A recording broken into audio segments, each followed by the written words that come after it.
Basically इसको समझने की कोशिश की, बट मुझे कुछ समझ भी नहीं आया। तो मैंने अब इसको याद कर लिया है कि बेसिकली जितने ज़्यादा तुम्हारे पास पैसे हो उतना तुम्हारा वेलफेयर बढ़ता है। तो DW = DY इसलिए है।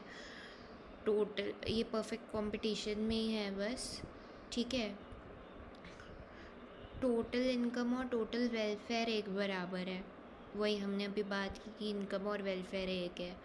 इनकम हमने लिखा है WL+R के, ये है GDP फैक्टर कॉस्ट अप्रोच। ये तो ठीक बात है कि चलो फैक्टर कॉस्ट से जब हम GDP को मेजर करते हैं तो बेसिकली उस जो गुड्स में जो फैक्टर्स लगे हुए हैं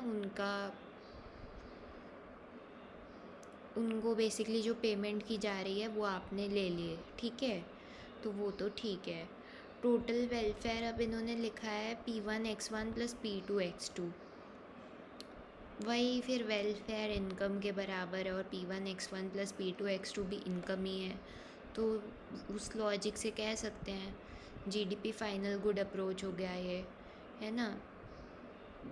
वेलफेयर, यूटिलिटी, इनकम सब बराबर है तो U=W, प्रॉफिट ज़ीरो है इसलिए U और W एक बराबर है, ठीक है। तो वो चीज़ हो गई। कुछ ख़ास लॉजिक नहीं है उस चीज़ का, तो उसको रहने भी दे सकते हो ऐसे। DW=DY=DC1 + PDC2, ठीक है। P जो है वो रिलेटिव प्राइजेज़ है, ये हमने पहले ही डिराइव कर लिया था। DY=DC1 + PDC2, ठीक है। यहाँ पे लिखा है इक्विलिब्रियम में P=MRS होता है, ये हमने अगेन बात कर ली थी, राइट। U लिया है, फिर DU वही किया हुआ है कि टोटल डिफरेंशिएशन किया हुआ है, फिर MU1 से फिर से डिवाइड किया हुआ है, सेम स्टेप्स। लेफ़्ट साइड पे लिखा हुआ है DY=DC1 + PDC2, सेम चीज़ फिर से। At world price P*, world demand और वर्ल्ड सप्लाई एक बराबर है, ठीक है। तो अब थोड़ी सी कहानी चेंज होने लगी है। एक वर्ल्ड प्राइस है P*, ठीक है, जिस पर कि वर्ल्ड प्राइस मतलब रिलेटिव वर्ल्ड प्राइस, ठीक है, रिलेटिव ही है यहाँ पर सब कुछ। तो वर्ल्ड डिमांड और वर्ल्ड सप्लाई जो है वो बराबर है वर्ल्ड प्राइस पे, ठीक है।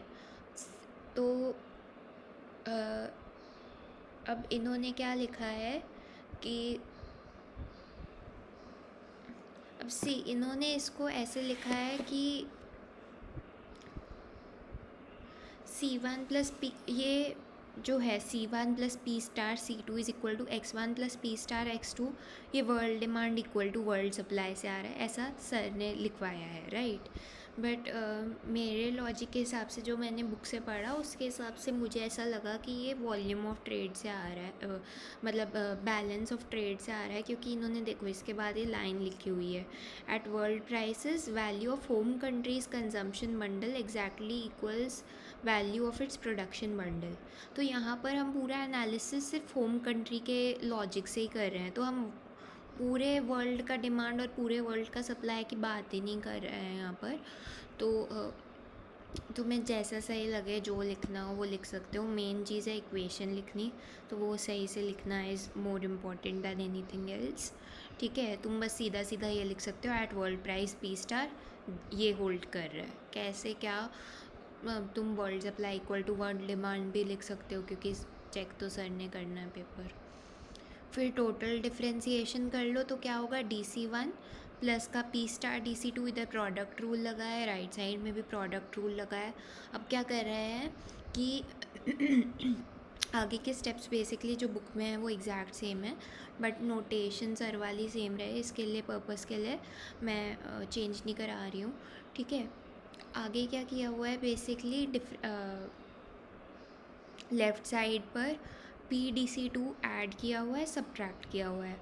राइट साइड पर PDX2 ऐड किया हुआ है, सब्ट्रैक्ट किया हुआ है, ठीक है। तो इन स्टेप्स में मतलब वैसे कुछ टफ नहीं है। आगे करते हैं। As terms of trade improves gain in welfare, price of import falls and export price increases. हाँ, तो ये तो वही है ना कि इसमें बस वही बताया है कि जो टर्म्स जब दूसरे जो हम गुड इंपोर्ट कर रहे हैं अगर उसका प्राइस गिर जाता है और हमारे एक्सपोर्ट गुड का प्राइस बढ़ जाता है, तो उससे हमारा वेलफेयर बढ़ता है। इसको basically terms of trade improve होना कहते हैं।